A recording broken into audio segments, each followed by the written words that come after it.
Controlling the narrative and messaging is so important in politics. We talk about that all the time here on the Brian Nichols Show. But how do we compete with a corporate media that is still looked at and revered by so many folks out there, despite being shown to be the corrupt folks that they are? Yeah, let's talk about that. Instead of focusing on winning arguments, we're teaching the basic fundamentals of sales and marketing and how we can use them to win in the world of politics, teaching you how to meet people where they're at on the issues they care about. Welcome to the Brian Nichols Show. Well, hey there, folks. Welcome to today's episode of the Brian Nichols Show. I am, as always, your humble host, joining you from our lovely Cardio Miracle Studios here in sunny Eastern Indiana. It's not sunny. Who am I kidding? It's like nighttime out as I record today.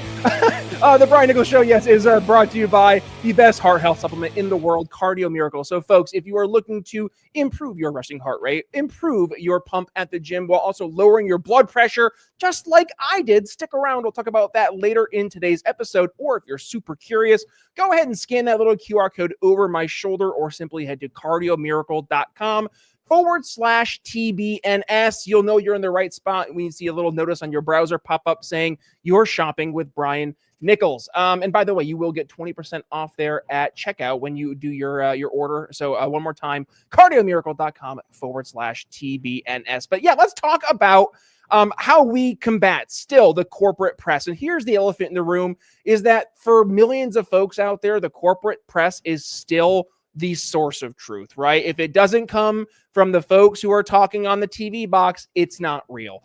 And that's the unfortunate reality. And that narrative, that messaging that comes from the corporate press, it will stick. But every now and then we'll get someone like a Scott Jennings, right? He'll go on CNN and he'll combat the narrative. He'll be able to present an alternative narrative, an alternative message. And he has the chance to actually seep into the other messaging that was being promoted and help get hopefully some folks aware that there's a different way of thinking about things. So how do we make sure that we formulate narratives and messaging that are effective, especially when we're trying to compete against the corporate press? Join me to discuss all that and more from OR Communications is Amanda. Or Amanda, welcome to the show. How you doing? I'm great. Thank you, Brian, for having me. Very excited for today's conversation. I'm a big sucker for messaging and anything in the world of like almost sales, right? Like this messaging and sales, they're kissing cousins. I'm a sales executive by trade. I specialize in the go-to-market sales world, outbound sales world, and I do a lot in what we call channel development and channel sales. Neither here nor there for today's conversation, but in the world of sales, right? It's all about what can we present to a public, almost in a hand in hand with marketing. What can we present in the world of the public that will get people's attention? It will help keep us in their mind, but at the same point in time, get them to want to use our solution to help either solve a problem they have or to help make something better, right? And when I look at the world of political messaging, you're kind of same church, different pews. So before we dig into today's conversation, just kind of introduce us to what the world of like political messaging looks like from a professional level. And of course, if you do us a favor, introduce yourself, Amanda, to the Brian Nichols Show audience. Floor is yours. Yeah. So hi. So I run OR Strategy Group, which is a legal and political communications firm. And so I represent politicians and lawyers across the country. And what political messaging looks like right now, that landscape, it has just gotten bigger and bigger. You've got commercials, traditional commercials, you've got social media, you've got different ads on things like Reddit, you've got texting. But quite frankly, I find that the most important messaging platform right now is grassroots and really getting into people's living rooms and talking to them, having meet and greets and things like that. I think that a lot of money can go into political campaigns, and traditionally that was what helped a candidate win, is money, and it still does to a certain extent, but we've seen the rise of populism, and that those results stem from the candidates being in person with voters and constituents, because we are all so inundated with messaging constantly, all day. We're on our phones, we're on our email, and it gets to a point where the old fashioned is what is actually reaching people. So we're still seeing mailers from politicians in our mailboxes. And it used to be like who everybody throws their mail away. Well, now we get so few pieces of mail that we actually pay attention to the mail that we're getting. Yep. And so what's old is new again. And so those relationships are really important, meaning getting in front of people in the grassroots organizations, home meetings, the mailers. The other stuff is still very important, but that's where we are. Our landscape, we have to spread our money far and wide. But the best bang for your buck right now in this environment is grassroots and reaching out to people individually. By the way, it's so funny how this was entirely unintentional, but just a heads up. I have another podcast I do called CX Without the BS. And for my day job, folks who are unaware, I work in what's called the customer experience or CX space, which is anything in the unified communications, which is your business phones and that kind of technology there, or contact center technology or anything therein, right? And on my episode today, I was literally talking about how when you look at, and I was answering an email I got as a question from one of the listeners, and he was asking like, for somebody who's starting out in the industry, what are some things I can do to put myself in a better position? And I said, do the hard work, do the phone calls, right? Like pick Mhm. up the phone, smile and dial. It's gonna suck. You're gonna have to embrace the suck, but here's why: because that is a differentiator in 2025. And hear me out. I know most folks are like, ugh, a sales call, but think about that versus go to your inbox and how many hundreds, if not thousands, not just of like spam emails, but Amanda, how much of them are now AI slop, right? Like Yep. I don't even read half the emails. I search like, okay, I've never looked at this company's emails, control, find all, and I just mark all as read and then unsubscribe. Unless it's a Yeah. company that I actually care about, because I just don't care. So Yeah. somebody actually reaching out and calling me, that's huge. That's like, oh yeah, you just reached me in a way that nobody else is really taking the time to. And to your point, snail mail, like I use snail mail in the sales world because it works. And I'm Yeah. like, yeah, that I'm seeing it work in my world. The fact that you're seeing it work in your world, I think this story of like back to basics, it's true in many areas because of how advanced things have gotten, which is Yeah. ironic because we looked at all these things like, AI is going to make it so we just have to sit back and do nothing. And it's like, actually, it's the things that we do that we only humans can do that we have to do now because that's the differentiator. And that's where people Mhm. are actually buying. Yeah, that's actually funny that you say that. So two things. One, in my business, I have three assistants. One of them is dedicated just to going through my emails because there are so many, and some of them are so important, um, and others aren't, but they seem important because again, AI is so great at coming up with these amazing subject lines that you think, oh, I need to look at this, and when you're in a creative business, and we are in creative businesses, because we're, if you have to sell to people, you have to have some mental white space. You cannot have a bunch of trash in your mind, looking at every single email that's out there. So, yeah, being inundated and cleaning out inboxes and being able to sift through what is actually important is really really hard to do. And so I think people are not only overwhelmed by the emails and the marketing text messages that they receive, but they're resentful of it. And so when you have someone, that is actually going to you, making a phone call, shaking your hand, asking you, what is your pain point? And not in that way, that's a very sales point, of asking, but finding out what the actual pain point is, and asking what's going on in their head. That the threshold to entry, for new business is so low now. If you are just willing to go and have a conversation with somebody and show that you are actually listening to what they're saying.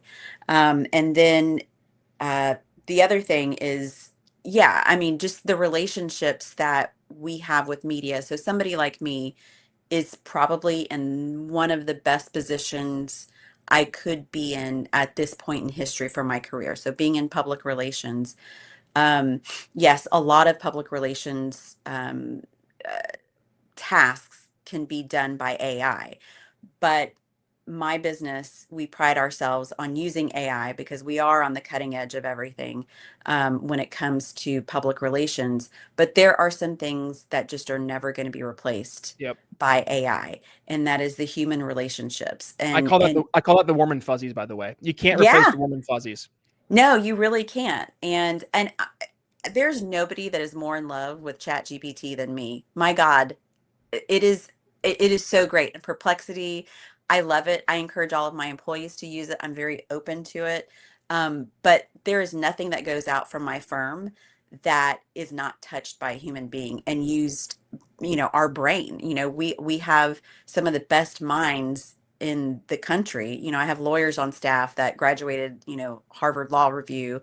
Um, they all have to look through everything that we go through to make sure that we are actually reaching people because all of us are getting frustrated by the AI slop. I mean, the art Yep. looks terrible. I mean, some of it's really beautiful, but we always know the telltale signs of AI. We know the hands are going to look weird. There's going to be a ton of M dashes used. Yep. And so if we know that, the public in general is going to start knowing that pretty soon if they don't already. And so it's really important not to insult the public. And I know that a lot of people are on tight budgets. Political campaigns are notorious for not having enough money, but you cannot risk turning off the voter by not using a human to put out your messaging. Yep. And when we talk about combating uh, corporate interests or getting a message out with corporate, like I said, we're always going to have commercials that we're going to have to contend with, and those are the most expensive because people are still watching television, they're still doing streaming and OTT. Um, but one of the things that I tell my candidates is we don't want to be on the defensive. Of course, we're going to have messaging strategies ready in case there are crises that come out. But we want to be on the offensive. We want to generally be very positive, Mhm. forward looking. And so sometimes with these corporate entities, they have their favorite candidates that are out there. And a lot of these corporate entities are funded by some of our billionaire backers. They're that are easily available to purchase a bunch of commercials. And so what they'll do is they'll put out negative messaging. That's to be expected in any campaign, no matter how squeaky clean your candidate is. And so what I tell my candidates is we don't necessarily want to answer those allegations that they're putting out, that mudslinging. We don't necessarily want to answer that because then we become their puppet and Mhm. we're on the defensive and we're not focusing on the messaging that we need to be getting out to the voters. And so the way you combat that truly in politics is grassroots. And that's where you see the election in New York. Whether or not you are Republican or Democrat, the fact is that this guy won mayor of New York because he was out there speaking to the people. It's the same thing with Trump. They resonate Yep. with people. And the other thing that I tell my candidates, and this is something that AI also cannot replicate. You work out, you lift heavy, you're eating clean, but if you're not seeing better pumps, better endurance, or faster recovery, it's probably because you're missing a critical piece. So your body depends on nitric oxide to help push blood, oxygen, and nutrients into your muscles. And when your NO levels drop off, or if you're not maximizing them, it's like training with the brakes on. Less oxygen, weaker pumps, longer recovery. You're doing the work, but your body simply isn't keeping up. And that's where Cardio Miracle comes in. It's an advanced nitric oxide supplement loaded with L-citrulline, L-arginine, organic beetroot, CoQ10, and no junk. Just pure ingredients that synergistically work to increase blood flow, power your workouts, and accelerate your recovery without stimulants or synthetic BS. So if you want to make sure every set counts, just click the link in the show notes, scan that little QR code over my shoulder, or visit cardiomiracle.com/TBNS to feel the difference. And by the way, when you click that link, your discount will automatically be applied. Just look for Shopping with Brian Nichols at the top of your homepage. One more time, that's cardiomiracle.com/TBNS. And now, let's get back to the show.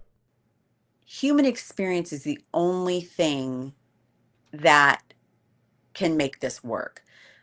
In storytelling, which is what we do in politics and the law and sales, In storytelling, the more specific you are, the more resonant it is.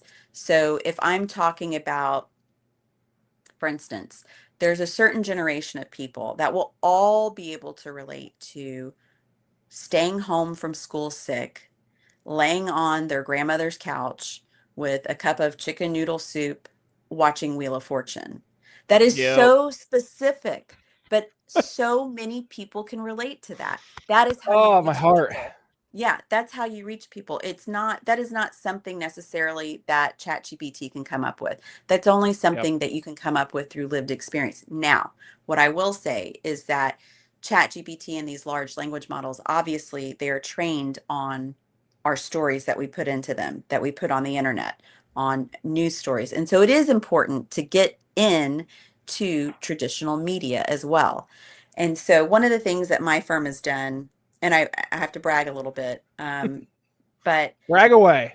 I did make a deal with one of the only newswire agencies in the world, because I was a former reporter.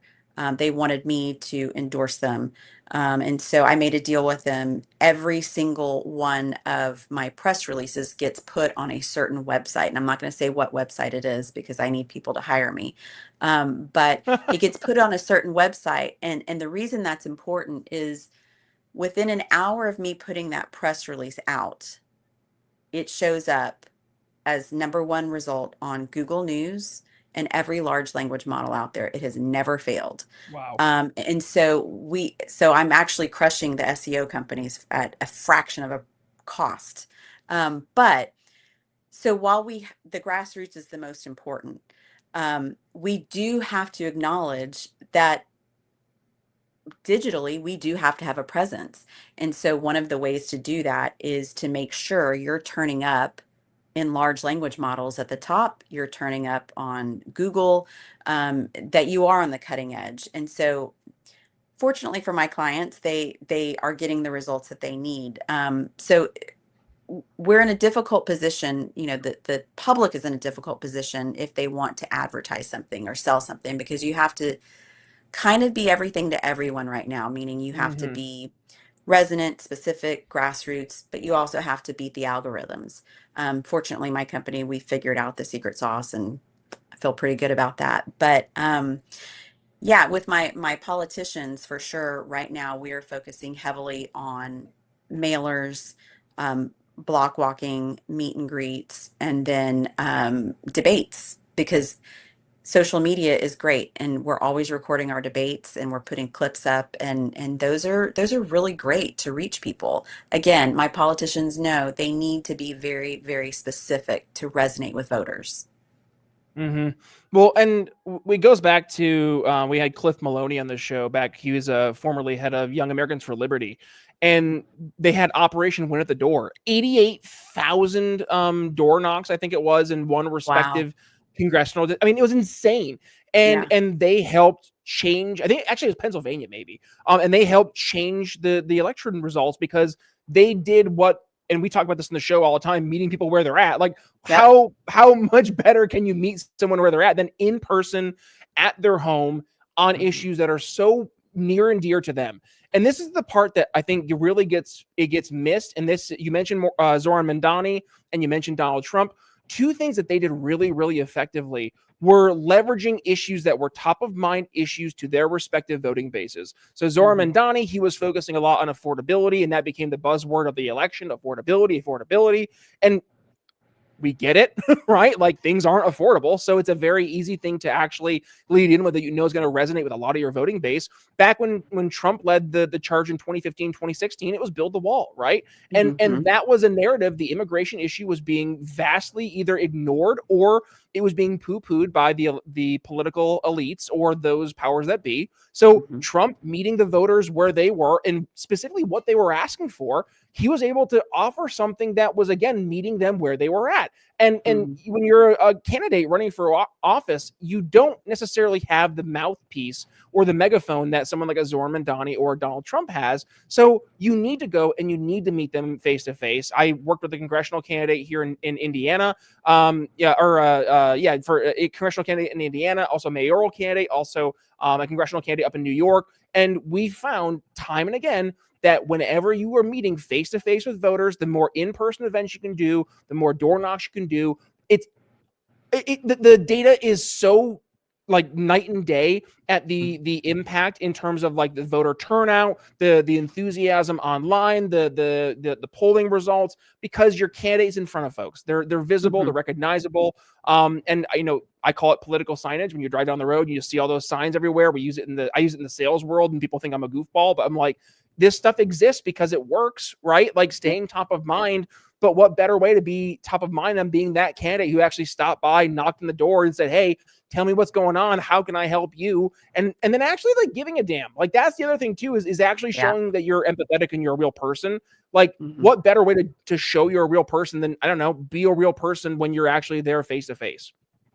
Yeah. So it's interesting you say that because I feel like the establishment, whatever the establishment is, whether it's in politics, in the law, in media, um, they want us to believe we're confined by these social constructs. You need signs, you need commercials, you need this, you need that. Well, you do need some of that, but if you can't afford it, and quite frankly, most people can't afford all of that. Whether you're a candidate, whether you're a lawyer, they can't afford all of that. It's a very rare population that can.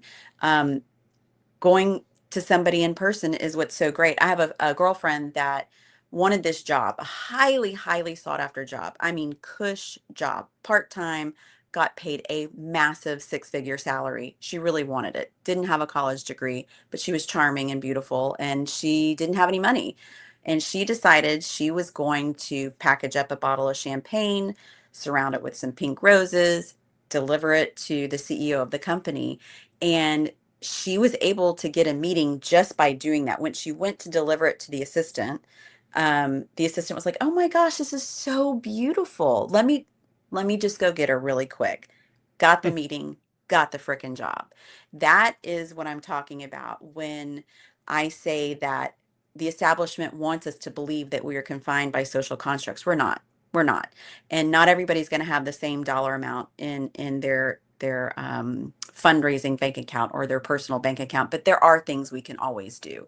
And again, AI is not going to be able to replace the mental creativity that it takes to think of things like that.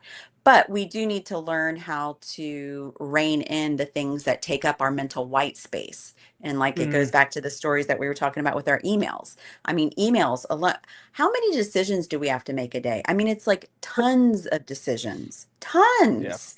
And that's just going through our texts. Are we going to answer this one? Do we have the mental energy to answer this one?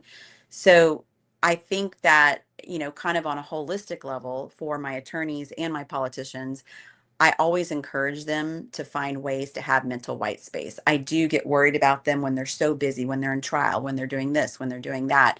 I encourage them, like, have you had a break? Have you had time off? Have you had dinner with your family? Like, because we can't have you functioning at a high level constantly because you're making these decisions all the time. So I think that that's the other thing. AI can free up a lot of mental white space if we use the tool properly. It really can free up a lot of mental white space so that we can think of those ways that we can reach the public where they need to be met. Yep. I want to pivot just ever so slightly, and I want to go back to something I teased in my intro, and that is that the corporate media, right? Like it is one thing for us to be able to again meet voters where they are, go and talk to them face to face, talk about the kitchen table issues and such. But a lot of what we're talking about, right? And I see this a lot as well. A lot of it is derived from the culture, and the culture is derived from where people are consuming their content, right? And Mhm. unfortunately, for a vast number of American voters, they still consume their content almost exclusively from the television. And Mhm. unfortunately, the reality is that a lot of those folks, for them, it's not true and it's not real unless I heard it from TV. And you'll have folks like a Scott Jennings, right? Who he will have just the opportunity to like just help people maybe just take the mask off for a second. He'll help someone see something for the first time that they hadn't seen, or think about something in a way they hadn't thought about before. And that's what turns into the questions that our candidates are going to be facing when they knock on the door, right? Those are the questions like, what do you think about illegal immigration? The only reason that Bill's asking that question is because Bill just saw, Scott Jennings on CNN raising up illegal immigration. That's why that question's being raised by Bill. Bill lives in the middle of Indiana. Like, he doesn't have to worry about that. Like, that's the kind of stuff where you will see that the culture is more impacting what questions are being put onto political candidates. And then, obviously that will turn into policy, right? That's kind of how it goes. So going all the way upstream, when you have someone like a Scott Jennings on TV, they have the chance. And this is more to anybody who has the opportunity to talk on positions like, public, media or whatnot.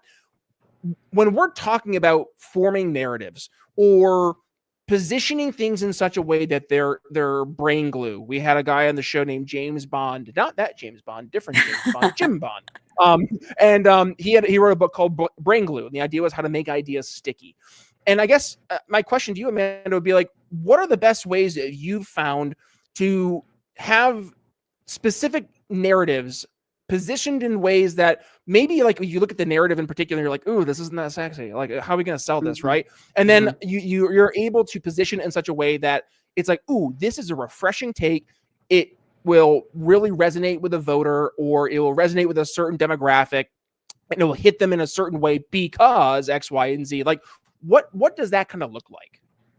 So I was a journalist for 20 years. And prior to going into public relations, I was a journalist for Reuters. I did some work with BBC.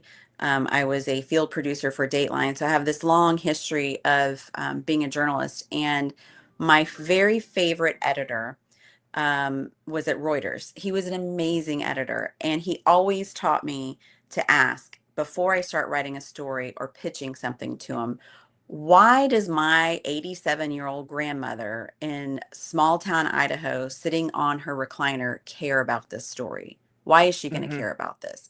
And so I think that making sure, for instance, citizen journalists, I have a lot of respect for citizen journalists. And a lot of times they're the ones that can go on to these news shows and talk about something that they're not talking about in the mainstream.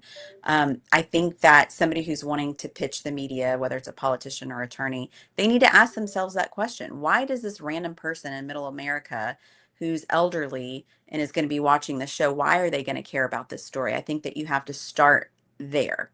And then you have to move into, what are people talking about on Reddit, on social media, just kind of having a context of what people are The talking pulse. about.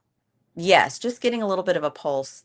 But starting with, why would somebody care about this? Because that's who is really going to start talking about it. Somebody that you wouldn't think would care about that issue, it's going to be the grandma that reads the story and is like, oh, my son-in-law might like this, and she's going to cut out the article and mail it to her son-in-law. And that's how things start becoming viral, in essence. Again, it's a grassroots way of getting about it. But then again, for me, like I said, I was a journalist for 20 years. I have great relationships with other journalists. And so knowing when you are in PR or you're representing an attorney or a politician, knowing what those journalists care about is really important. Knowing what middle America cares about, knowing what the journalist cares about, and then meeting in the middle and finding somebody to pick it up for you. And that is the art of it. But then you have to be very persistent as well. You have to constantly be hitting these journalists and media outlets, and even the small ones, and just continually hitting them and making sure that your message gets out there. And if it's not working after 30 days, you got to figure out another way to do it. Running a small business means adapting on the fly, hiring, scaling down, shifting teams based on seasonal projects. But most phone systems, they lock you into a set number of users and then make it a pain to adjust. And on the contrary, that's where Level 365 shines. Add or remove users anytime. Month-to-month plans, scale up when you need it, scale down when you don't. It's flexibility that actually matches how your business works.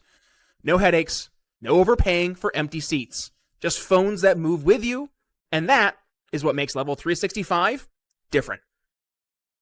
It's just so funny how like you use the word art, and I chuckled when you said that because I have a sales mentor named Tom, and Tom and I used to work together. And when we were working together, Tom was my channel director, and he would present to the board. And he and I were sitting down one day, and we were talking through. We're getting ready to get this big presentation built out for the board.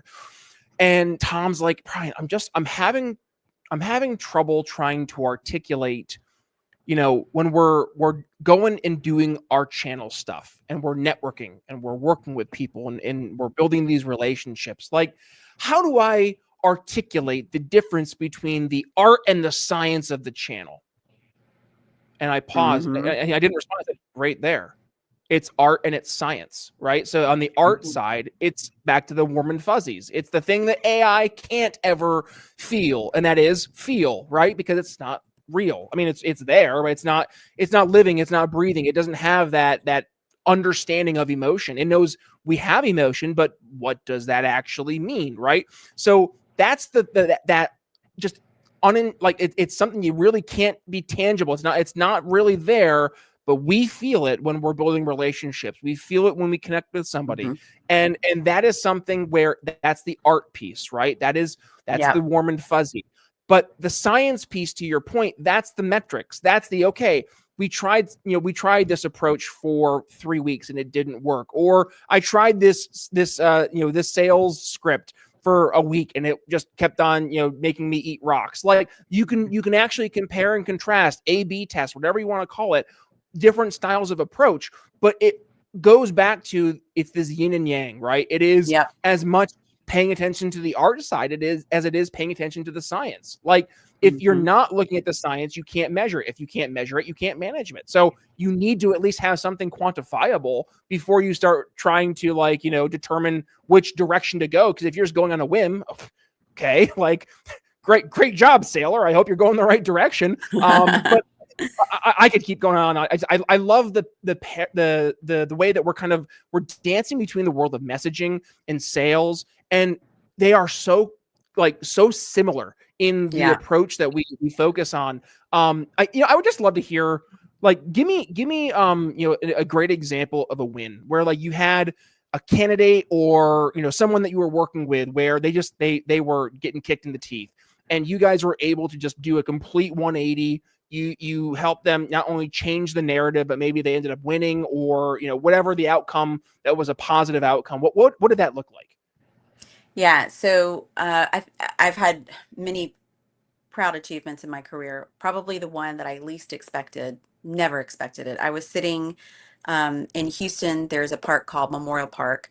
During COVID, we all had to be outside. This was like the first week or two of COVID. And I was out there with my 3 children. I was newly single. We were having a picnic and it felt like the world was ending. And I get a call from a friend. He's like, "Hey, I need you to talk to the wife of this former US congressman who's in prison. We need to get him out of prison." And I was like, "I don't know why you're calling me." I mean, at that point, I had had one political candidate ever. And he was like, "You know what to do. You were a journalist. You can figure this out." So I talked to his wife and realized that, I mean, I was very upfront with her. I said, "I have never done anything like this before, but I know how to get the media's attention. And so I can promise you that I will get their attention somehow." What she wanted was for me to get Donald Trump's attention. And again, I had been involved in one campaign and it was a local campaign. So why they thought I could do this, but I knew I could get the media's attention.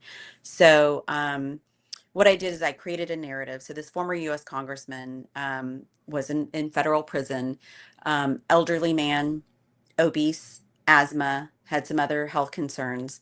We're in COVID, and it was going like wildfire through the prisons. And I realized the jury sentenced this man to a couple of years in prison. They did not sentence him to death. And quite frankly, if he had gotten COVID in prison, he could have died because of his health issues and his age. And so I put that narrative out there. I reached out to other politicians. I reached out to media. I got it in the newspaper. We had organizers set up outside of the prison. And on, I think it was December 23rd, if I recall correctly, I'd have to go look back at the date. Um, I got a call from NBC News asking me for comment about this former US congressman's release from prison. And I was like, he was released? What are you talking about? I had no idea. I didn't know. She said, yeah, Donald Trump just commuted his sentence. And I mean, I get chills even saying that now, but um, I said, I don't have a comment. I need to read about it. Let me call you back. And so I read about it and I called the congressman's wife and she said, yeah, we're on our way home. Do you want to talk to him? I'd never spoken to the congressman, the former congressman at that point. And she handed the phone over to him. He was like, Amanda, you did it. Thank you so much. You got his attention. And I'm Wow. on my way home to spend the rest of my life with my wife. I get chills even saying it. It's just, that is probably the most unexpected and big win for somebody who had run, not even run, but just been a comms director on one little local political campaign to be able to affect somebody's life like that. It really just goes to show how important storytelling is. And that is what we're all doing in sales, in public relations. We're telling stories. And sometimes it's not just about who has the most money. Sometimes it's about who tells the best story. Here, here, Amanda. I've truly enjoyed this conversation. My gut is telling me, my spidey senses, my warm and fuzzies. I think this is part one of a conversation with you. I think we're gonna definitely keep this going. So, with that being said, do me a favor, take us home here. What would you like the audience to kind of take away from today's episode? If we were to wrap it up in a nice, neat bow, and then of course, where can folks go ahead, reach out to you if they want to pick your brain, or maybe they're running for office, they want to reach out to OSG or strategy group for or communications, what would that look like? Yeah, so you can email me, amanda@orstrategygroup.com. Again, I get a ton of emails, but I have three assistants and one of them is dedicated just to my email. So if you want to work with me, I will definitely get that email. And the one thing that I want to leave with everybody, I have an English degree, and well, two things I'll leave with you. One is that one of my English professors taught me we all have a bias, even if we think we're unbiased. And so we have to, when we're reading the news or we're hearing a political candidate or we're really intaking any sort of content whatsoever, we have to think about the lens through which the creator was looking when they created that content, when they created that narrative, because you need to be able to figure out what the biases are in what you're reading. And then secondly, this is probably the best storytelling tip I can give to anybody in any industry is just be specific. Be as specific as possible, even if you think nobody's going to be able to relate to it. Specificity is what resonates with people. And then I guess the last thing is, if you are in PR, this book, The Crisis Casebook by Edward Siegel, is one of the best out there as far as crisis communications, which is one of my favorites. I was a breaking news reporter. I love crisis communications. I tend to be very calm, like an emergency room surgeon when there's a crisis comm situation going on. That's one of my favorite books. And it's not just because I'm quoted in there twice. That just happens to add to it. Yeah. This has been a great conversation, Amanda. Thank you so much. And folks, by the way, if you got some value from today's conversation, do me and Amanda both a favor. Go ahead and give today's episode a share. When you do, tag yours truly at B Nichols Liberty on X, on Facebook, and over on Instagram. As for the Brian Nichols Show, is both a podcast as well as a video show. So for the podcast, Apple Podcasts, Spotify, YouTube Music, wherever it is you consume your podcasts, hit subscribe. And as for the video version of the show, YouTube, Rumble, Facebook, X, we upload the video version of the show in its entirety over on those platforms. Plus Spotify, they have a new feature now where they're including the video versions as well. But by the way, we will live stream our videos every Monday, every Thursday, and every Friday nights at 9 p.m. Eastern. So make sure you hit that subscribe button and hit that little notification bell so you miss a single time we have a brand new episode go live. But with that being said, Amanda, I've again really really enjoyed this conversation. Definitely part one. We're gonna pick up this afterwards and get something else scheduled here. But with that being said, thank you for joining us. Any final thoughts before we say goodbye to the audience today? I also have a podcast I produce. It's called The Dirty Verdict, and it's attorneys, some of the best, most powerful, meanest, successful attorneys across the nation that we interview on there. It's a lot of fun. There you go, The Dirty Verdict. We'll make sure we include the links in the show notes, so folks go ahead and give that a subscribe as well. But with that being said, we're going to go ahead and say goodbye. So with that being said, Brian Nichols signing off on The Brian Nichols Show for Amanda Orr. We'll see you next time. Thanks for listening to The Brian Nichols Show. Find more episodes at briannicholsshow.com.